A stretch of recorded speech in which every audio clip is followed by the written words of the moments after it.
So yan mga idol, after 2 months, ito na yung mga nabago kay Supremo natin.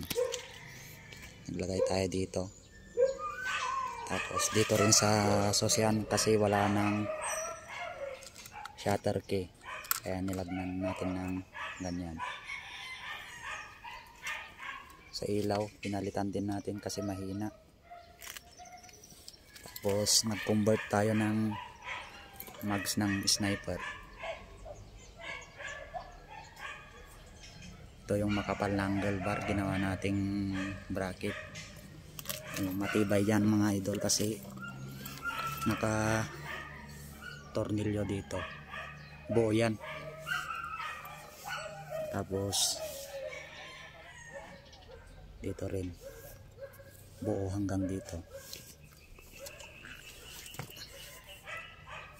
Yung axle na ginamit natin hindi na stock ng sniper, pang ano na to, pang Inmax. Ayan. Ito naman sa likod, max din ng sniper. Stock potres pa rin mga idol. Tapos ginawa natin ng bracket. RCB yung ginamit natin. Naglagay ako ng brace doon. Pinalitan ko yung tornilyo dito sa ilalim ng mas mahaba para may pagtornilyoan tayo.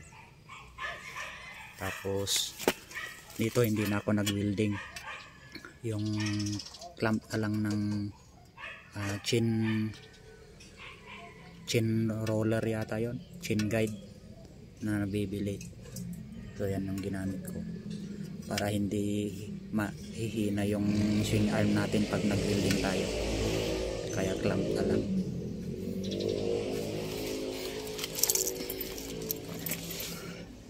Yan mga idol, kung mapapansin nyo, sintrong-sintro siya sa gulong.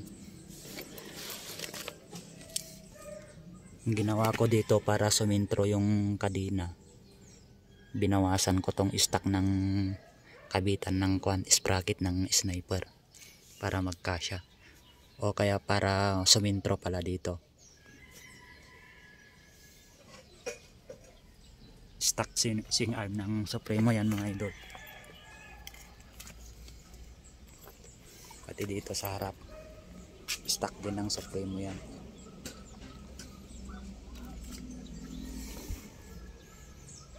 Ito yung latest version ng Supremo mga idol, may ganito na rubber.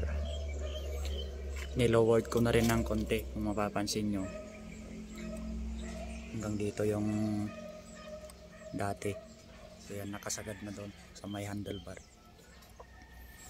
So yan mga idol, kakabitan din natin ng kwanto mga idol, remote control. Kaya lang hindi ko pa magagawa sa ngayon kasi may trabaho pa tayo.